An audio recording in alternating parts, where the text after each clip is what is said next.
주님께서 오늘 주신 말씀은 마가복음 9장 14절에서 29절 말씀입니다. 신약성경 마가복음 9장 14절에서 29절 말씀입니다.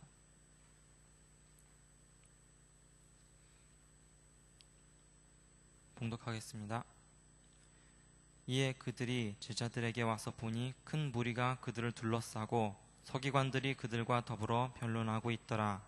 온 무리가 곧 예수를 보고 매우 놀라며 달려와 문안하거늘 예수께서 물으시되 너희가 무엇을 그들과 변론하느냐? 무리 중에 하나가 대답하되 선생님, 말 못하게 귀신 들린 내 아들을 선생님께 데려왔나이다. 귀신이 어디서든지 그를 잡으면 거꾸러져 거품을 흘리며 이를 갈며 그리고 팔에 치는지라. 내가 선생님의 제자들에게 내쫓아달라 하였으나 그들이 능히 하지 못하였더이다.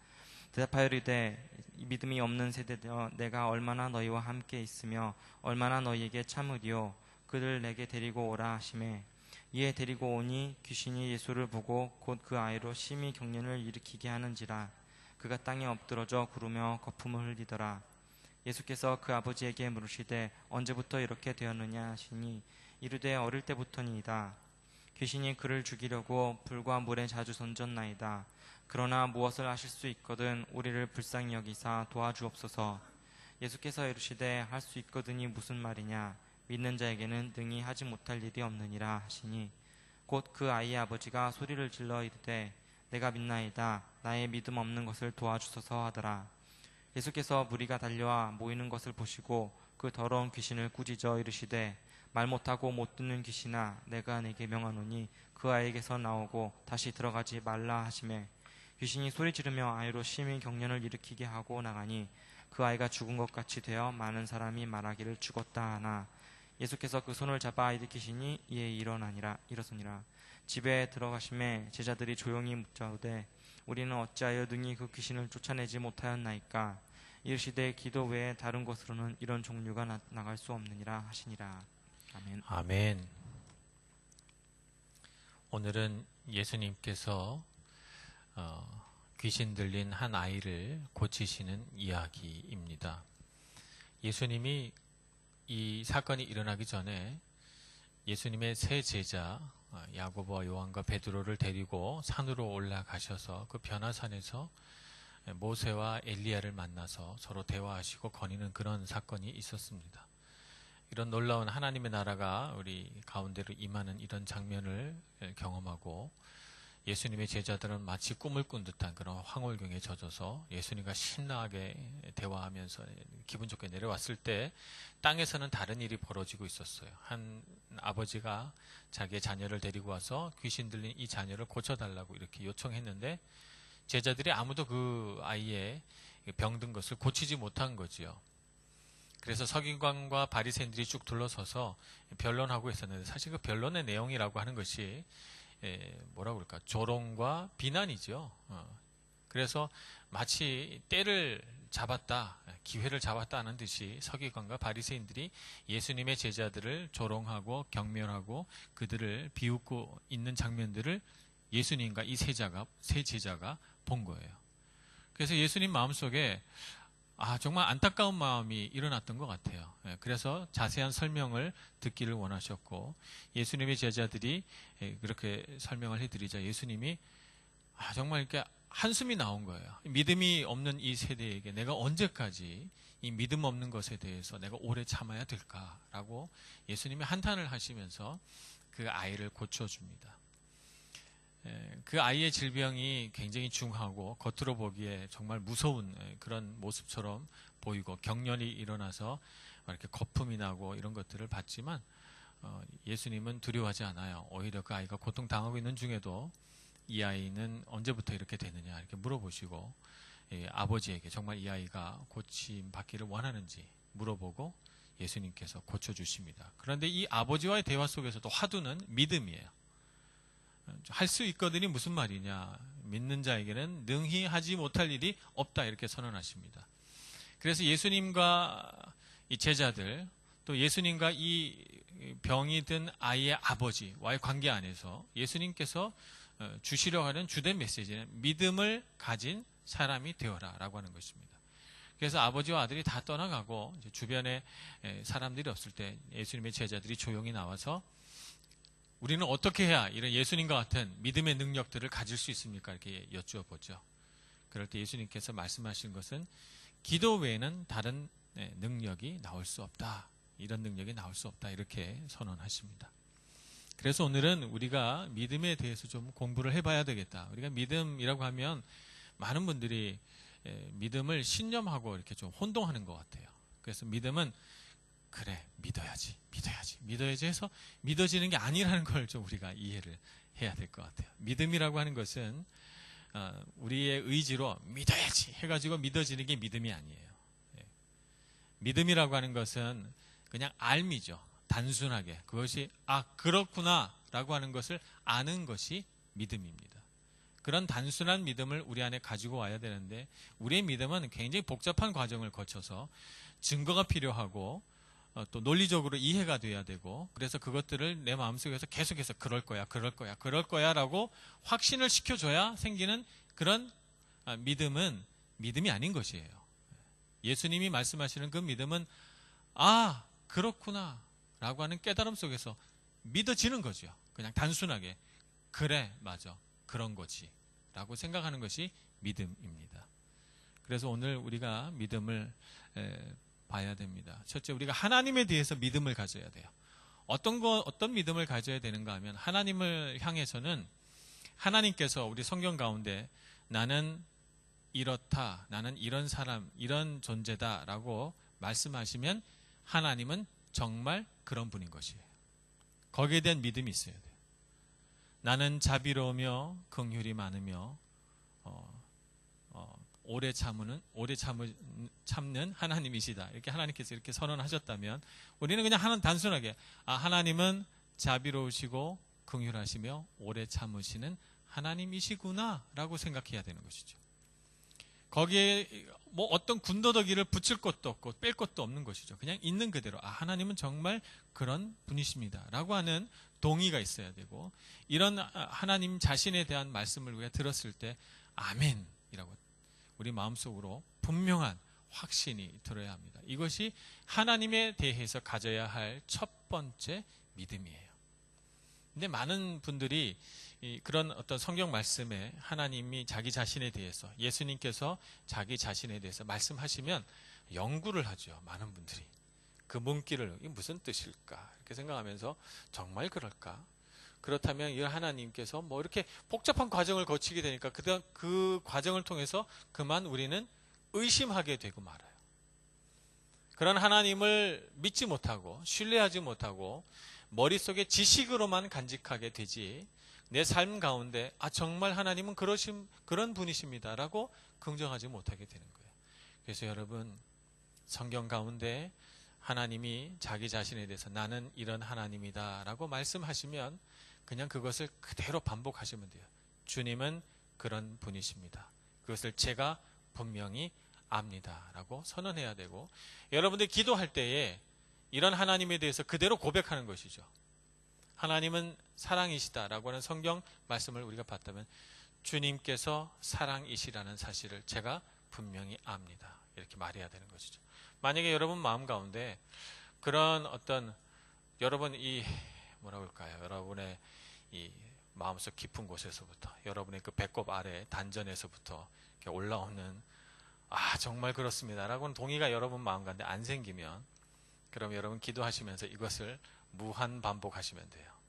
하나님께서 정말 사랑이시라는 사실을 제가 믿습니다. 안 믿어져요? 그러면 하나님이 정말 그런 분이라는 것을 제가 확신합니다. 계속해서 여러분 마음 가운데 그것을 집어넣는 것이죠. 그것에 어떤 논리적인 설명이 필요 없는 것이에요. 그냥 여러분이 정말 그렇군요 라고 하는 여러분의 분명한 응답이 필요한 것입니다. 그것이 믿음이죠. 하나님에 대해서 우리가 또 알아야 할 믿음은 뭔가 하면 하나님께서 할 수 있다라고 말씀하시면 할 수 있는 것입니다. 거기에 대해서 우리가 의심하면 안 돼요. 하나님께서 너는 할 수 있어 라고 말씀하셨다면 그것은 분명히 우리가 할 수 있는 거예요.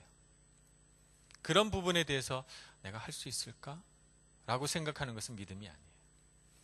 내가 그것을 할 수 있는 능력이 있나? 내가 그것을 할 수 있는 어떤 환경이나 도구가 있나? 내가 그것을 할 수 있는 어떤 분위기나 이런 것들이 조성되어 있나라고 하는 것을 따져보지 말고 하나님이 할 수 있다라고 말씀하시거든. 여러분 마음 가운데 주님 할 수 있습니다라고 말해야 되는 것이죠. 여러분 마음속에서 만약에 그것을 할 수 없을 것 같은 여러 가지 것들이 마음속에서 생각나거든. 여러분 이렇게 기도하셔야 돼요. 하나님, 제 마음속에 이런 이유 때문에 할 수 없다는 생각이 들지만 그러나 저는 분명히 압니다. 제가 할 수 있다는 것을. 이렇게 말해야 되는 것이죠. 저는 분명히 압니다. 제가 할 수 있습니다. 주님이 할 수 있다면 저는 할 수 있습니다. 라고 말해야 되는 것이에요.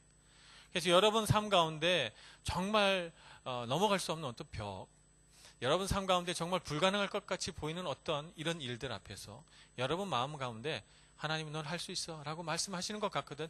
여러분 얼른 그 자리에 무릎을 꿇고 기도하시면서 주님이 할 수 있다고 저에게 말씀하셨습니까? 그러면 저는 할 수 있습니다 라고 그대로 하나님 앞에 고백해야 되는 것이죠. 그래야 여러분의 삶 가운데 기적이 일어납니다. 기적은 다른 곳에 있지 않고 그 믿음 그 자체가 기적이죠. 믿음이 바로 능력입니다. 그래서 믿음이라고 하는 것은 어떤 우리 안에 일어나는 사고의 어떤 결과물이 아니에요. 우리 생각 속에서 일어나는 어떤 현상을 일컬어서 믿음이라고 하지 않습니다. 믿음은 능력입니다. 믿는 그 자체가 능력이야. 할 수 있다고 하시는 하나님의 음성을 듣고 할 수 있다고 마음을 먹는 사람, 그 순간이 벌써 능력이고 그 순간에 기적은 준비되고 있는 거예요. 여러분은 그 하나님의 마음을 그대로 받아들여요. 여러분 하나님에 대해서 그렇게 이해해야 돼요. 할 수 있다고 말씀하시면 저는 할 수 있습니다. 이게 단순한 믿음이고 하나님 앞에 나아가 반응하는 방법이죠. 그리고 또 한 가지 우리가 하나님에 대해서 믿어야 하는 것이 있어요. 하나님은 최고의 것만을 주신다라고 하는 것이죠. 하나님은 우리에게 주실 때 최고만 주시지 두 번째, 세 번째 되는 걸 주지 않으세요. 최고만 주세요. 여러분이 만약에 연애를 해서 결혼을 한다고 생각하면 여러분의 배우자가 될 사람은 여러분의 삶에서 가장 최고의 배우자인 거예요. 여러분 최고의 배우자인 거예요. 그 사람보다 더 좋은 사람이 없어요. 하나님이 이 세계 60억 인구 중에 이 사람이 너에게 제일 잘 맞겠구나 해서 준 사람이에요. 여러분 그걸 기억하셔야 돼요. 최고의 것만을 주시는 거예요. 여러분이 만약 여기 이태리에 있다면 여러분이 있어야 할 자리는 최고의 자리는 여기인 것이죠. 바로 여기가 하나님이 보실 때 제일 좋은 자리예요. 최고의 것만을 주시죠. 여러분의 어떤 환경, 여러분의 어떤 직업, 여러분의 어떤 만남이 주어졌다면 그건 여러분에게 있어서 지금 이 순간 하나님이 보실 때 최고의 것이기 때문에 주시는 것이에요. 여러분이 밀라노 한인교회 왔잖아요. 여러분의 인생에 있어서 밀라노 한인교회는 최고의 교회인 거죠. 저는 그런 확신이 있어요. 여러분의 삶에 최고의 교회를 여러분에게 주신 거예요. 다른 교회로 대체할 수가 없습니다. 최고의 것만을 주신다라고 하는 분명한 믿음이 우리 삶 가운데 있어야 돼요. 그래서 그것을 의심하지 말아야 돼요. 근데 우리는 우리 삶 가운데 우리가 누리는 것, 우리가 살아가면서 우리가 갖게 되는 것에 대해서 최고가 아닐 것이라고 하는 아쉬움과 안타까움과 미련들을 가지고 살아가요. 그게 문제죠.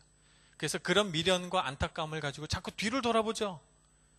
예수님께서 쟁기를 잡고 뒤를 돌아보는 자는 하나님 나라에 합당하지 않다고 말씀하셨어요. 그런 미련이나 아쉬움을 여러분 삶 가운데 가지지 마세요. 최고의 것입니다. 때로는 최고의 것이 고통이기 때문에 고통도 주시는 거예요. 내가 살아가면서 살아갈 때에 그것이 나에게 필요하고 나에게 어떤 성장을 이끌어내는 원동력이 되기 때문에 때로는 괴로움도, 때로는 외로움도, 때로는 슬픔도 우리에게 주시는 것이죠. 그것을 통해서 성장해 가라고. 항상 우리에게는 최고의 것만을 주신다. 그래서 매 순간 여러분이 하나님 앞에 고백해야 할 것은 감사하죠. 감사합니다, 주님. 어떤 순간에도 여러분의 삶 가운데 감사가 빠져서는 안 됩니다. 여러분이 가난할 때도, 여러분이 병들었을 때도 여러분은 늘 감사해야 돼요. 지난번에 제가 아팠을 때도 저는 이제 감사했죠. 금식하라고 하나님이 일주일 동안 죽만 먹게 하셨군요. 감사. 그래서 1월 1일부터 이제 저도 금식을 하려고 준비하고 있습니다. 여러분의 삶 가운데 어떤 순간에도 이런 감사가 빠져서는 안 되는 것입니다. 그런데 우리가 믿어야 할 것 중에 하나님에 대해서뿐만 아니라 나에 대해서도 믿어야 할 것이 있어요. 나 자신에 대해서도 믿어야 될 것이 있죠. 하나님께서 우리에게 너는 그렇다라고 말씀하셨다면 나는 정말 그런 사람인 거예요. 하나님이 정확하시지 내가 정확한 게 아니에요. 근데 우리는 나 자신에 대해서 이렇게 설명하고 저렇게 설명하고 하지만 사실은 나에 대해서 우리는 잘 몰라요. 정말 나는 카멜레온 같은 사람이고, 제가 대학교 때 제 후배가 저한테 그러더라고요. 사람은 양파 껍질 같아요. 양파 같아요. 그러면서 까도 계속 껍질만 나온다는 거예요. 그래서 사실은 사람이라고 하는 존재는 까보면 안에 아무것도 없다는 거죠. 그냥 양파가 전부 껍질이잖아요. 알맹이가 없잖아요.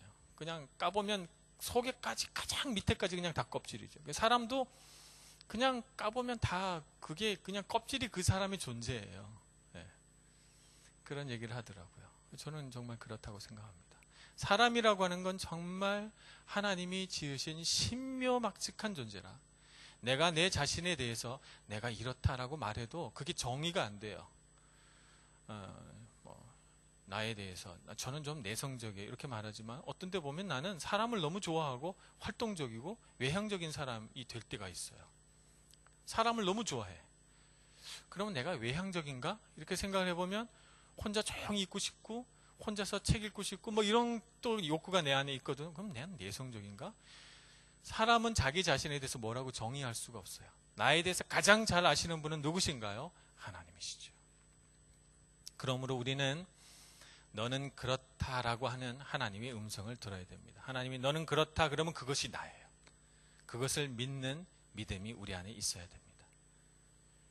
그래서 그런 믿음을 가지고 하나님 안에서 자기 자신을 정의하고 자기 자신에 대한 정체성을 가질 필요가 있습니다. 정체성을 세상으로부터 가져오지 마세요. 세상이 요구하는 어떤 나, 세상이 바라보는 나, 친구가 말하는 나, 부모가 말하는 나는 여러분이 아닌 것입니다. 누구의 눈으로 볼 때 가장 정확한 나 자신을 발견할 수 있는가 하면 하나님의 눈으로 보는 나, 그것이 가장 정확한 여러분의 정체성입니다. 그러니 여러분, 하나님 앞에서 저는 누구인가요? 라고 하는 것을 물어보셔야 되고, 그것을 통해서 여러분의 정체성이 매우 견고하고 기반이 확고한 그런 정체성 가운데 살아가시기를 축복합니다. 두 번째, 나 자신에 대해서 알아야 할 믿음은 하나님의 말씀이 내 안에 살아있다는 것을 믿어야 돼요. 우리가 성경 말씀을 읽다가 어떤 구절이 너무 좋아요. 그래서 내가 선택해서 그 구절을 막 좋아하고 사랑하고 외우고 했어요. 그런 그 말씀이 내 안에 살아있죠. 그 말씀이 여러분 안에서 능력을 발휘하기 시작합니다. 그래서 여러분의 삶을 바꾸어내죠. 말씀은 내 안에 살아있다. 그래서 여러분이 어떤 약속의 말씀을 받거나 여러분이 어떤 좋아하는 선구를 암송하고 있다면 여러분 그 말씀이 여러분 안에서 능력을 발휘하게 되는 것을 보게 될 것입니다. 그것에 대한 믿음이 있어야 돼요. 하나님이 내 안에, 내 마음과 영 안에 말씀을 심어놓고 그 말씀이 자라고 그 말씀이 역사하도록 이끌어 가시는구나 하는 것을 여러분이 믿으셔야 돼요. 그러면 그 말씀이 이루어내는 일들을 보게 됩니다. 세 번째, 내 자신에 대해서 믿어야 할 것은 하나님께서 나에게 말의 권세를 주셨다는 것을 알아야 돼요. 말의 권세를 주셨다. 내가 생각하는 것도 무척 중요하지만 내가 그것을 어떻게 말하느냐도 굉장히 중요해서 내가 그 말하는 말에 권세가 주어진다는 것을 알아야 됩니다. 저는 저만의 독특한 다이어트법을 갖고 있어요. 여러분들도 살면서 남자든 여자든 다이어트 한 번씩 안 해보신 분들이 없을 텐데 저도 30세가 넘어가면서부터 이 다이어트라고 하는 것이 내 삶에서 뗄래야 뗄 수 없는 하나의 주제가 됐는데 제가 어느 날 이렇게 제 자신에게 생각하기로 했어요. 아, 나는 배부르다. 그래서 신방 가서 권사님들이 막 이렇게 한 그릇 먹어갖고는 안 돼요. 2그릇 먹어야지 기뻐하시고, 그러면 이제 평균 한 3그릇 정도 먹어줘야, 아, 오늘 목사님이 오늘 이렇게 대접하는 음식을 굉장히 흡족하게 받으셨다, 이렇게 생각을 하는 거예요. 그러니까 제가 거의 사육당하는 분위기가 되고, 뭐 너무 과식을 하게 되니까 신방철이 되면 보통 한 7kg, 8kg가 쪄요. 그래서 신방하는 것도 힘들지만 그것보다 더 힘든 게 음식 대접을 어떻게 정중하게 좀 이렇게 적당히 사양할까, 이게 저에게 굉장히 힘든 일 중에 하나였어요. 그래서 제가 그 다음부터 이제 생각해낸 게 배부르다였죠. 배부르다. 먹고 싶은 게 딱 있어도 배부르다. 내가 입 밖으로 혼잣말이든 다른 사람에게 하는 말이든 하는 순간 정말 배불러져요. 신기하죠? 여러분 안 믿으시는구나. 말의 권세가 있다니까요. 말의 권세가. 여러분 실험해 보시기 바랍니다. 여러분이 딱 오늘 내가 먹을 만큼 먹었다라고 생각했을 때 배불러 한번 말해보세요. 정말 배불러져요. 신기합니다. 말의 권세가 있습니다. 여러분, 우리 남자와 여자가 서로 사랑하잖아요. 부부간에 혹은 애인끼리 사랑할 때 사랑한다는 말을 하는 게 정말 중요해요. 사랑해 라고 말할 때 정말 사랑해지는 거예요. 사랑하게 되는 거예요. 말의 권세가 있기 때문에.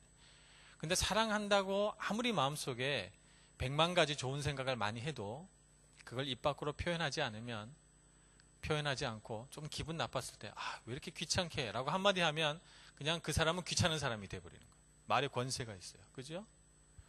그래서 우리는 말을 선택할 때 내 말에 권세가 있다는 사실을 알고 잘 선택해야 돼. 나는 말하는 대로 된다는 것을 알아야 됩니다. 그래서 여러분 말할 때 조심스럽게 말해야 되는 것이죠.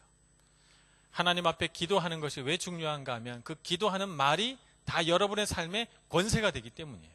어떻게 기도했나가 정말 중요해요. 믿음을 가지고 기도해야 됩니다. 예수님께서 이 믿음의 능력들이 어디서 나오는가? 기도에서 나온다고 했잖아요. 기도할 때 우리가 말하잖아요. 여러분 기도할 때 입술을 꾹 닫고 마음속으로 기도하는 거 별로 좋지 않아요. 기도는 내가 입술로 말해서 내 귀에 들리도록 기도해야 됩니다. 그래서 우리 입술 밖으로 나가는 그 말이 다 권세가 되게 만들어야 돼요. 주님께서 제 마음 가운데 할 수 있다고 말씀하시니 주님 저는 할 수 있다고 믿습니다. 이렇게 말하는 거죠. 그 순간 여러분 마음속에 할 수 있다는 믿음이 생기는 것이죠. 여러분 마음 가운데 하나님 나의 정체성은 세상에 있지 않고 사람에 있지 않고 주님께서 저를 바라보시는 그 마음 가운데 있다는 것을 제가 지금 선포하고 선언합니다. 주님은 저를 사랑하시고 저는 사랑받는 아들입니다. 딸입니다. 그 선언하고 기도하면 여러분 그 말에 다 권세가 돼요. 그래서 사람에게 영향받지 않고 굉장히 자유하고 믿음이 강한 사람이 될 수 있는 것이죠. 그러니 여러분, 여러분의 말에 권세가 있다는 것을 깨닫고 여러분이 말할 때 농담으로라도 자기 자신을 낮추거나 자기 자신에 대한 왜곡된 말을 하거나 다른 사람을 낮추어 말하거나 다른 사람에게 흠집내는 말을 하지 마세요. 말이 다 권세가 되는 것입니다. 그것을 여러분 믿으셔야 됩니다. 믿음으로 산다고 하는 것은 사실은 그 가장 밑바닥에 무엇이 기반하고 있는가 하면 하나님의 사랑을 믿는 믿음이 기반하고 있어요. 그렇기 때문에 우리의 믿음은 모두 하나님과의 사랑의 관계에서부터 옵니다. 그래서 여러분 기도할 때나 여러분이 바삐 생활하며 살 때나 여러분이 잠들려고 할 때나 밥을 먹을 때나 언제든지 여러분 마음속에 하나님은 저를 사랑하시죠? 라고 하는 마음이 있어야 됩니다. 하나님 저를 정말 사랑하시죠? 제가 때로 하나님 보시기에 합당하지 못한 사람처럼 느껴질 때에도 하나님 저를 포기하지 않으시죠? 라고 하는 그런 믿음, 그것이 있어야 됩니다. 그것에 기반해서 살아가는 사람은 삶의 여러 가지 도전과 어떤 어려움 속에서도 절대 흔들리지 않게 되는 것입니다. 그래서 우리는 이런 믿음을 가지고 하나님에 대해서 반응하는 법을 배우고 내 자신을 다루는 법을 배우게 됩니다. 이런 사람은 사람과의 관계 안에서 굉장히 자유하고 힘 있는 사람이 되고, 이런 사람은 정말 관계 안에서 실패할 일이 별로 없어요.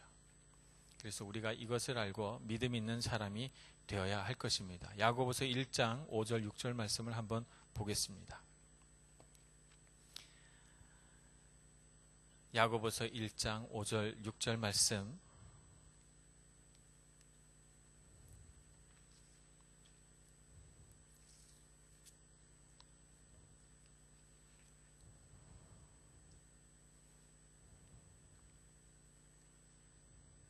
(7절까지) 읽어봐야 되겠네요. 8절까지 읽어야 되겠네요. 우리 같이 한번 읽어봅시다. 시작.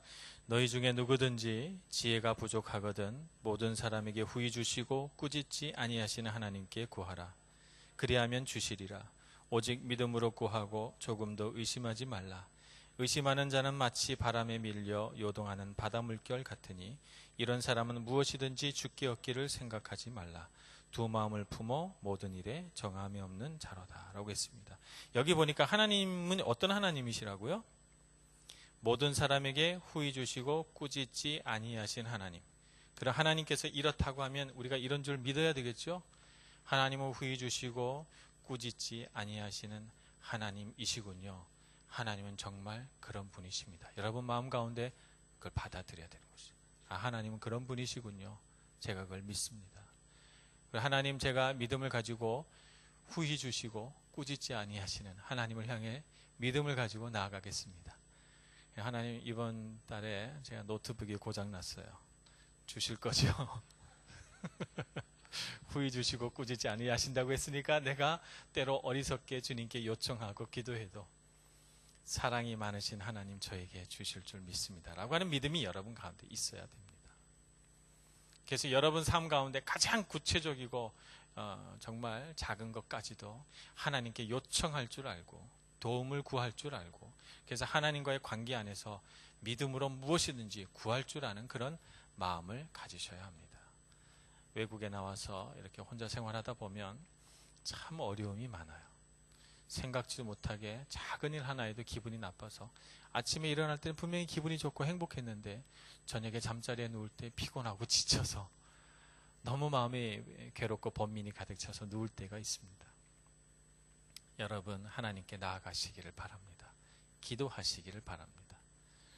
여러분 침상에서 고민하면서 이 베개를 눈물로 적시지 말고 그 자리에서 벌떡 일어나 하나님 앞에 무릎을 꿇고 주님이 어떤 분이신지 묵상하길 바라요.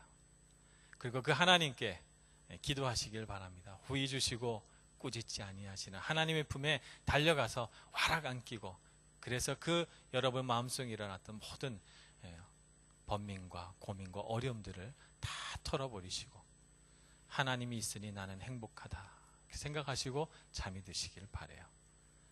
그런 믿음을 가지고 유학생활을 하시면 여러분은 절대 실패가 없습니다. 그런 능력을 가지시고 반드시 여러분의 삶에 승리를 가져오시는 여러분 모두가 되시기를 축복합니다. 기도하겠습니다. 사랑이 많으신 하나님 아버지, 믿음 얻기를 소원합니다. 우리 마음속에 하나님에 대해서, 내 자신에 대해서 알지 못하고 방황하고 고민했지만 주님, 이제 믿음으로 반응하기를 소망합니다. 오셔서 저희들의 마음의 중심을 붙드시고 믿음을 가지고 주님 앞에 기도할 줄 아는 기도의 용사, 믿음의 용사가 되게 하여 주시옵소서. 예수님의 이름으로 기도합니다. 아멘.